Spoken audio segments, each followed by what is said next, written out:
Good evening, everybody. Queen Bee here from HMS Honey, hoping you're all having a terrific day. Well, I've had a few requests for some stories, and we're very busy at the minute.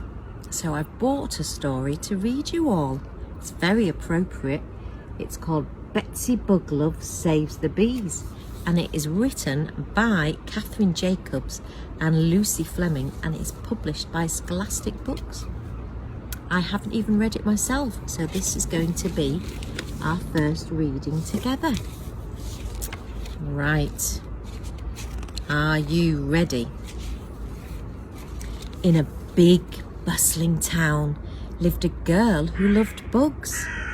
From earthworms to ladybirds, woodlice to slugs.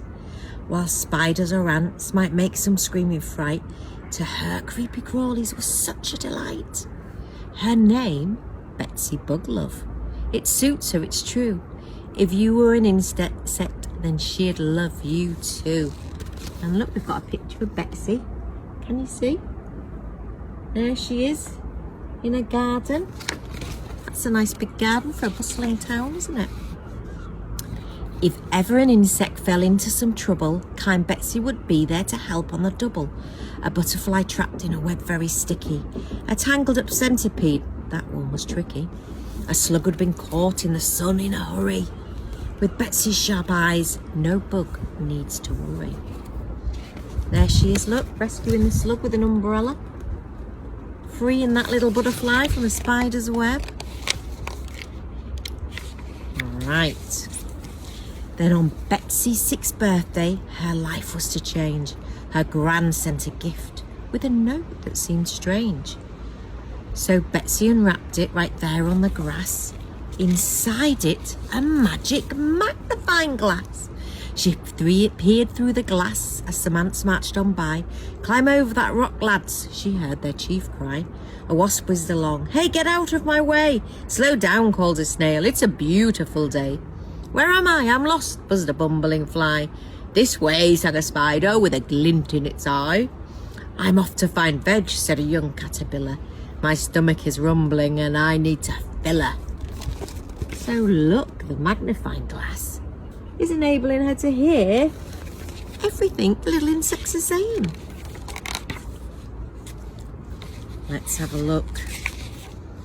A honeybee buzzed around down in the clover.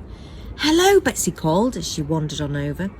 The bee flew to Betsy, in a buzzy voice cries, Oh, Betsy, please help us, we're all terrified. Buzz. It's Stan from next door. He's just asked his dad to pave over our garden. The whole lot, it's so bad. Your garden, asked Betsy. The bed's filled with flowers. That's right, buzzed the bee. They'll be gone in just hours. Our flowers will die and our grass and our trees. It may not seem much, but it's home to us bees. Stan's got a new bike. He wants the ground flat. His dad's hired a digger. He'll dig, and that's that. That boy never plays. He's no fun, Betsy sighed. All those trees he could climb, yet he's always inside. So what can we do, buzzed the bee? We're so small. And forgive me, but you're just a child after all.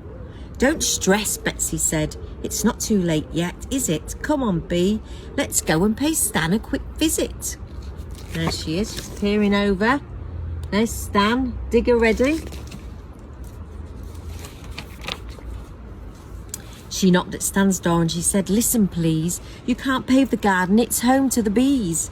Are you kidding, said Stan, though I beg the bees' pardon. Just tell them to go and find another kid's garden. I'll ride my bike here. Who are you to tell me what to do in my garden? You can't. Go on, flee. As he slammed the front door, Betsy glowered at Stan. Come on, bees, she rallied. Let's hatch a new plan. There she is, thinking up a new plan to save the bees. You can do it, Betsy. So the bees and the butterflies soon spread the word, and soon every bug in the garden had heard. They scuttled and wriggled, they crept and they flew, as Betsy described what she thought they should do. Let's go, Betsy cried, for we don't have much time. The slugs and the snails started oozing out slime. The bees made some honey, in fact they made lots, and Betsy collected the goo in some pots. The spiders got spinning, the silkworms got sewing, and soon an enormous cocoon started growing. Oh, very busy, aren't they? Then that afternoon, by 4:15, their work was complete and she knocked on Stan's door. The insects moved fast, not a moment too soon. Splat! Stan was trapped in their sticky cocoon. Oh, Stan's in a cocoon. Now listen to me, Betsy cried. Bees aren't mean. They're hard-working heroes, a farming machine. It's time for you, Stanley, to go back to class. Here, just take a look through my magic looking glass. We bees spread the pollen from flower to flower. Without us, the farmers would have little power to grow things like strawberries and onions and peas, or blueberries and cherries, cucumbers. So please, don't chop down your flowers. The nectars feed bees. And as for our home, well, we live in your trees. There. So now he's looking through the magic magnifying glass. He can hear what they're saying. Stan stared in surprise. Betsy, please set me free. Here's the reason I don't like my garden, you see. I'm frightened of bugs. They're so crawly and creepy. I don't play outside because they make me feel weepy. So with Betsy's help and a magical glass, Stan soon had his nose buried down in the grass. I'll help you, Stan said. I'll let everyone know that it's really important to let our gardens grow. So they soon spread the word and the flowers grew tall. So you can make a difference, although you're quite small. There they are. Look, and there's a bug hotel. Stan and Betsy, besties.